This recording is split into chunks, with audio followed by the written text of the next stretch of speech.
I need you to pretend we broke up. My ex is coming to town and I want to see if there's still something there, she said casually. I said, okay, and walked out. Permanently. She called after her ex left, ready to resume. I said, we're not pretending anymore, and hung up. Hey viewers, before we move on to the video, please make sure to subscribe to the channel and hit the like button if you want to see more stories like this. Thanks. The air in our apartment didn't feel different that Tuesday. The smell of the garlic chicken I'd just made still hung in the kitchen. My girlfriend, Sarah, sat across from me at the small IKEA dining table we'd built together 3 years ago. She was pushing a piece of broccoli around her plate, her eyes fixed on the grain of the wood. We'd been together for 3 years. Lived together for 2. I was 28, she was 26. I thought we were solid. I was saving for a ring.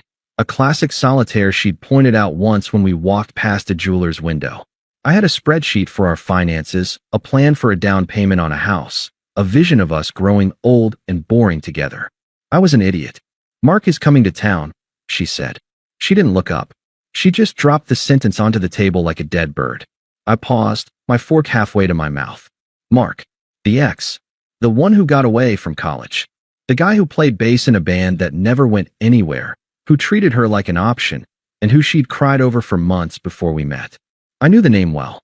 I'd spent the first 6 months of our relationship helping her sweep up the emotional debris he'd left behind.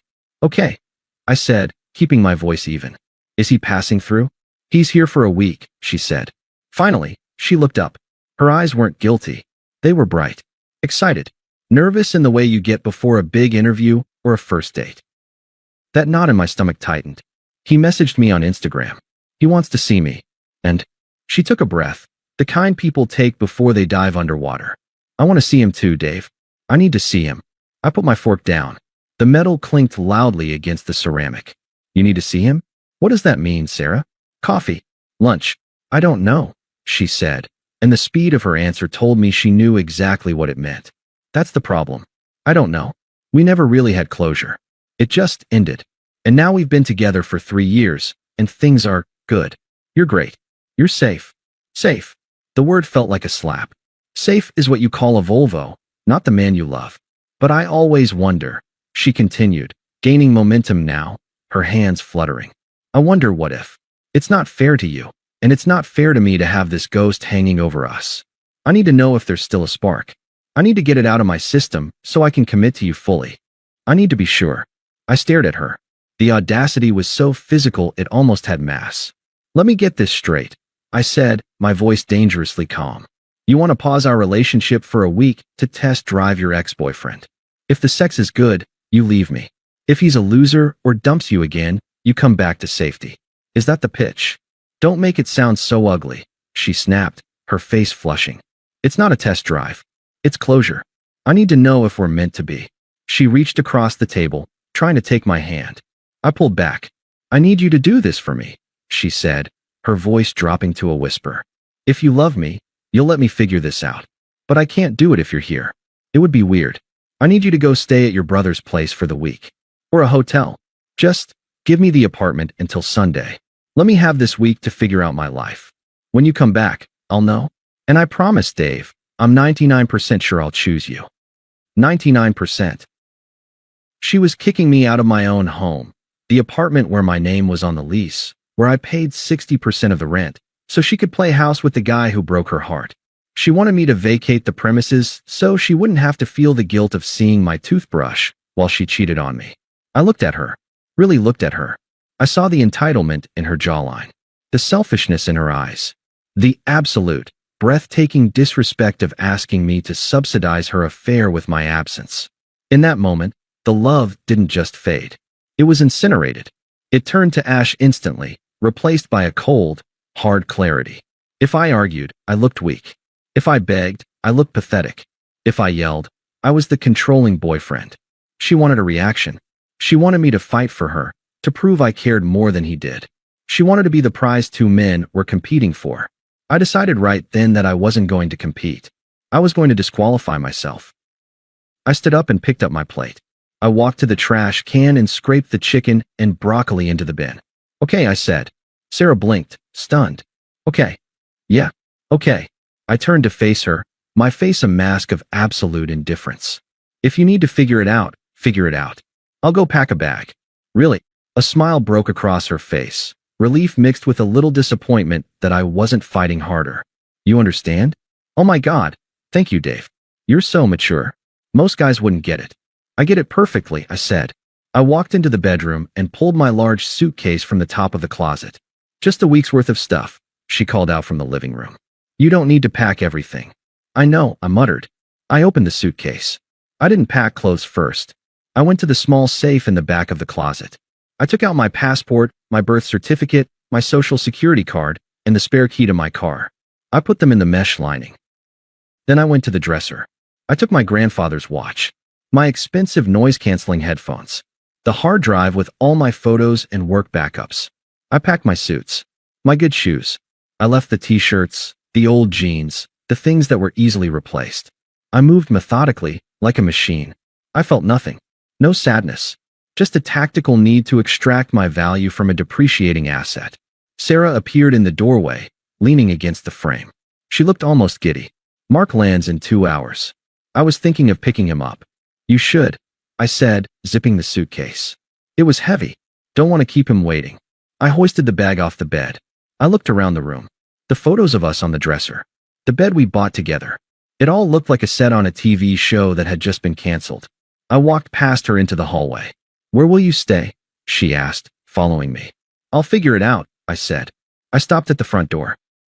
Dave, she said, reaching for my arm again. Thank you. I know this is weird, but when you come back on Sunday, we're going to be so much stronger. I just know it. She leaned in to kiss me. I turned my head slightly, so her lips landed on my cheek. It felt cold.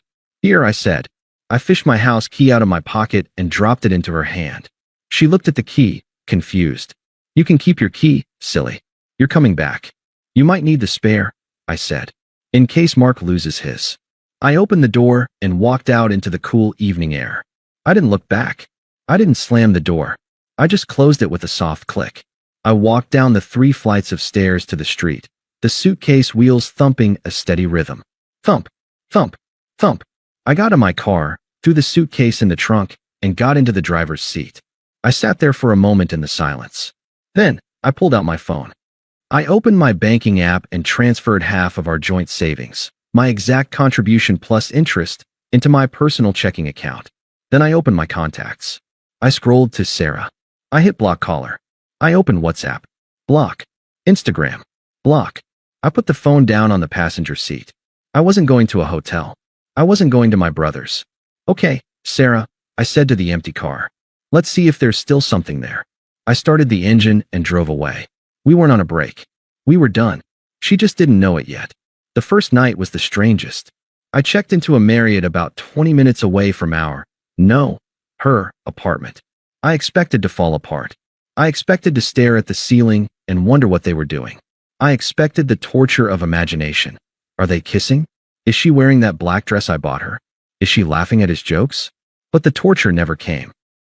Instead, I ordered a steak from room service, opened my laptop, and slept for 9 hours straight. It turns out, anxiety requires hope to survive. You only worry when you think there's something left to save. I knew there wasn't. The moment she asked me to leave so she could audition another man, the contract was voided. I wasn't a boyfriend in exile. I was a free agent. The next morning, Wednesday, I went to work as usual. I'm a project manager for a logistics firm. My job is literally moving things from point A to point B and mitigating disasters. I treated my life like a failing project. First, the landlord. I called Mr. Henderson on my lunch break. We had a good relationship. I was the one who fixed the leaky sink and repainted the hallway. Sarah was the one who called him at 10 p.m. because a light bulb went out. Mr. Henderson, I said, keeping my voice professional. I need to discuss the lease on apartment 4B. Everything okay, Dave? Rent isn't due until the 1st. The rent will be paid, I said. But I'm moving out. Effective immediately. I'm willing to pay the 2-month penalty to break my portion of the lease and remove my name. There was a pause. Is Sarah leaving too? No, I said. Sarah is staying. She wants the place to herself. I'm assuming she'll be taking over the full lease. I just want to ensure my credit is clear and my liability is 0. I see, he said, his tone shifting. He knew Sarah's job. She was a freelance graphic designer who had good months and bad months. Mostly bad. Well, if you pay the break fee, I can draft the addendum. But she'll need to re-qualify for the income requirement alone. That's a conversation for you and her, I said. Send me the papers. I wired him $3,000 from my savings that afternoon. It hurt to see the number drop, but it was the price of freedom. Thursday was the apartment hunt. I had about $12,000 sitting in a separate high-yield savings account. It was labeled engagement ring. I renamed the folder Freedom Fund. I toured a one-bedroom loft downtown. Exposed brick, hardwood floors, zero memories. It cost more than my share of the old place, but I didn't care. I signed the lease on the spot. The property manager looked at my pay stubs and approved me in an hour. When do you want to move in? She asked. Tonight, I said. I don't have furniture yet. I just need the keys. I bought an air mattress and a folding chair from Target. That night, lying on the floor of my new, empty apartment, eating takeout Chinese food, I felt a sense of peace I hadn't felt in years. No walking on eggshells. No listening to Sarah complain about her friends. No wondering if I was enough. I was alone, and it was addictive. Friday was the confirmation. I still had Sarah blocked, but our social circles overlapped. Around 7 p.m., my phone buzzed. It was Mike, a buddy of mine who didn't know the situation. Mike. Yo, you and Sarah okay? I stared at the screen. Me, why? Mike, just saw her at O'Malley's. She's with some guy in a leather jacket. Looks like that dude from that old band she liked. They look intense. She's practically climbing onto his lap. Didn't know if you guys had an open thing or what. I felt a cold spike in my chest. Not jealousy. Disgust. O'Malley's was where we had our first date. She took him there. Of course she did. She was recycling memories because she was too lazy to make new ones. Me, we're done, Mike. Moved out Tuesday. Mike, shit. Sorry, man. Honestly, you dodged a bullet. Dude looks like he hasn't showered in a week. She looks desperate. She was crying a little bit ago, trying to grab his hand, and he was checking his phone. I didn't reply. I didn't need to. The image was crystal clear. The fantasy was colliding with reality. In her head, Mark was this brooding, poetic soulmate.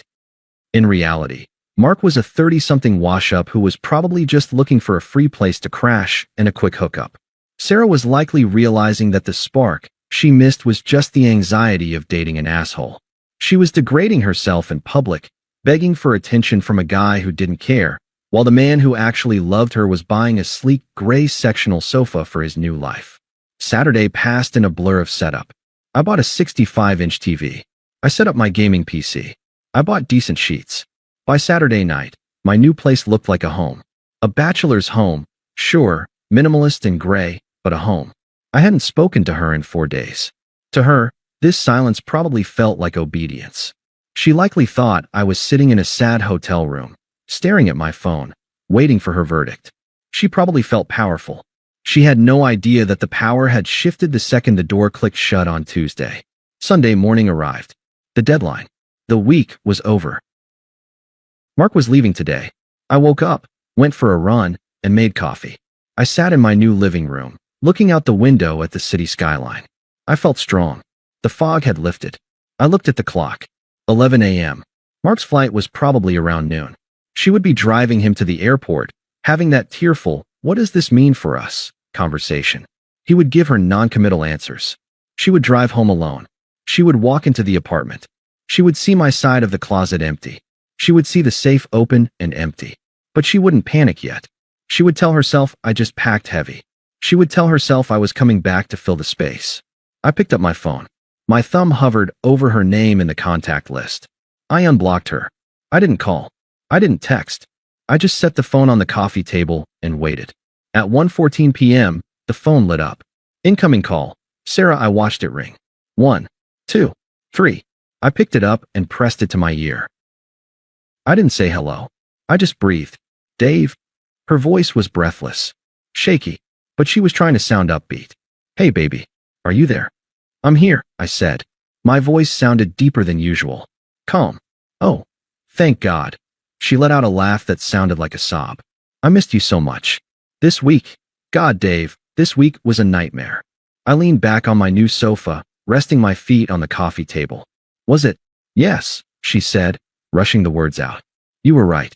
You were totally right. Mark, he's not who I thought he was. He's immature and selfish, and honestly, he smells like cigarettes and cheap beer. I spent the whole time wishing it was you." She paused, waiting for me to comfort her, waiting for me to say, "I told you so, but I forgive you."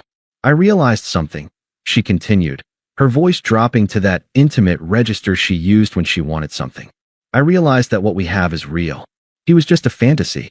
But you're my reality. I choose you, Dave. I choose us.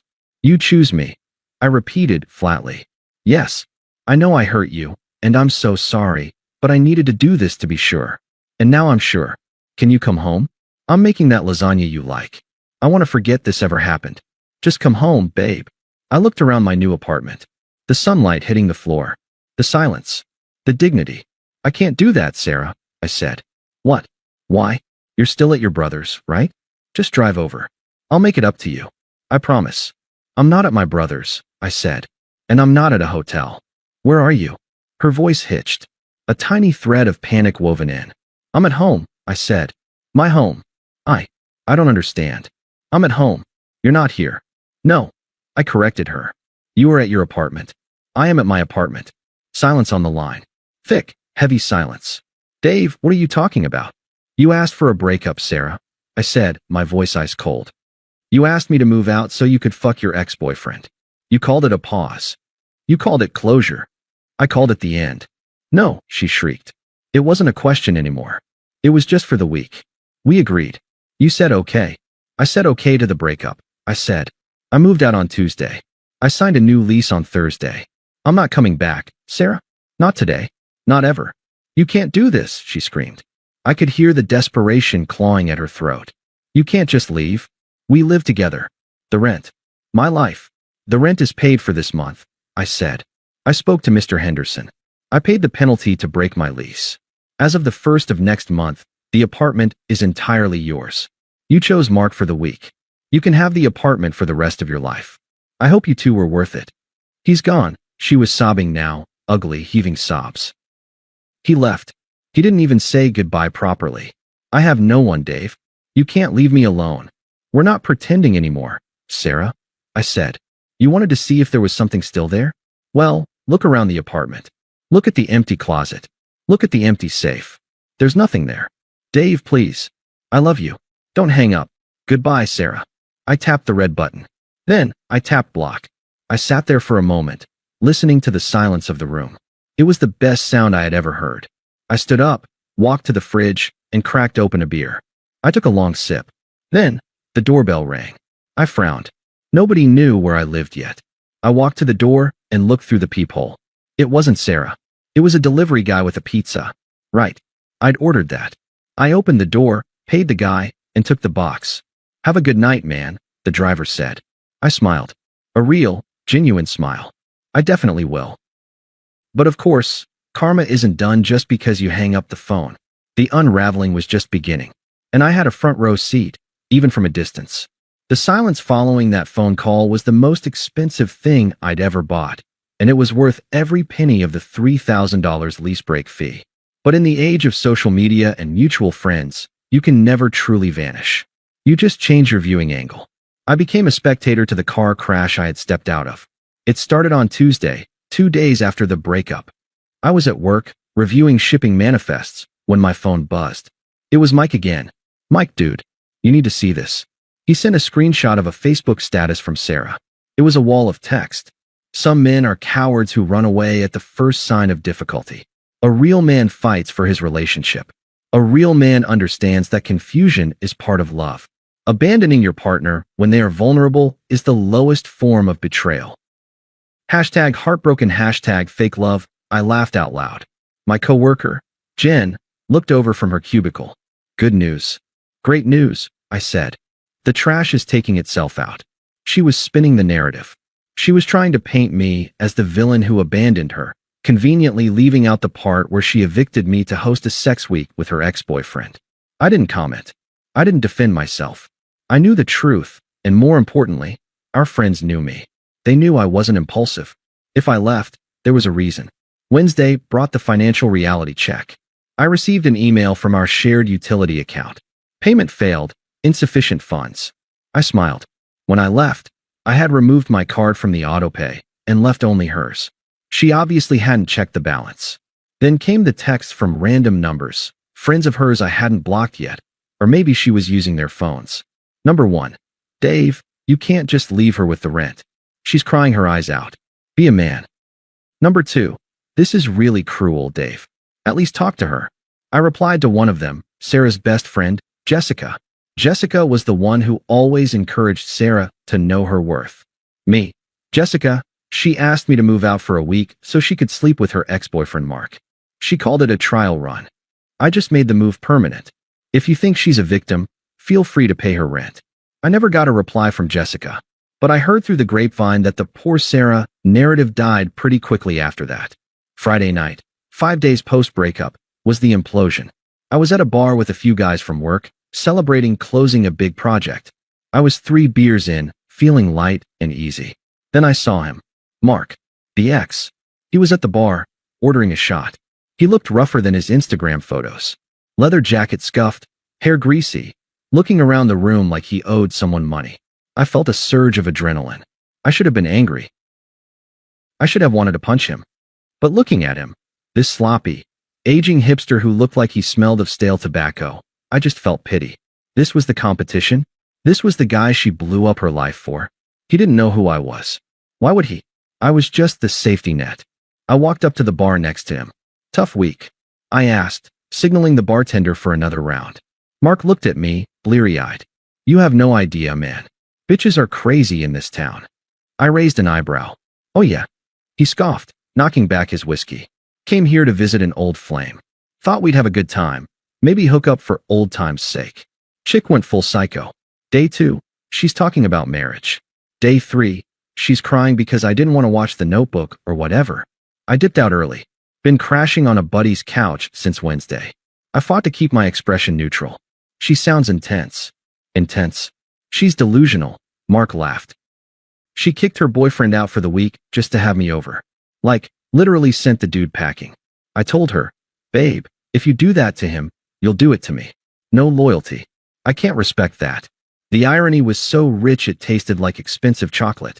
Even the scumbag homewrecker had higher standards than Sarah. Sounds like you dodged a bullet, I said, clinking my glass against his empty one. Bullet? I dodged a nuke, he muttered. Heading back to Portland tomorrow. Good riddance. I finished my drink, paid my tab, and left a generous tip. Safe flight, Mark. I walked out of that bar feeling like I was floating. I had the confirmation. He didn't even like her. She destroyed everything for a guy who called her delusional to a stranger at a bar. The next week, the silence from Sarah stopped, and the desperation began. The emails started arriving. Long, rambling essays sent to my work address because it was the only channel I couldn't fully block without IT getting involved. Subject, please read. The truth, Dave, I know you're angry. You have every right to be. But what I did wasn't cheating. It was clarity. I needed to see that the grass wasn't greener. It was brown and dead.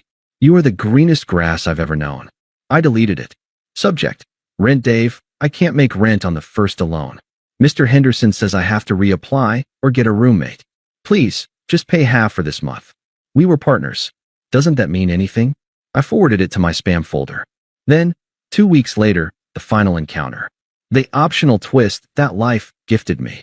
I was at a coffee shop downtown, the nice one near my new apartment. I was sitting with a woman named Elena. We had met on a dating app a few days prior. It was our first date. It was going well. She was funny, an architect, sharp as a tack. The door chimed. I looked up. Sarah walked in. She looked terrible. She wasn't wearing makeup. Her hair was in a messy bun, but not the cute, messy bun style. The I haven't washed this in 3 days style. She was wearing sweatpants.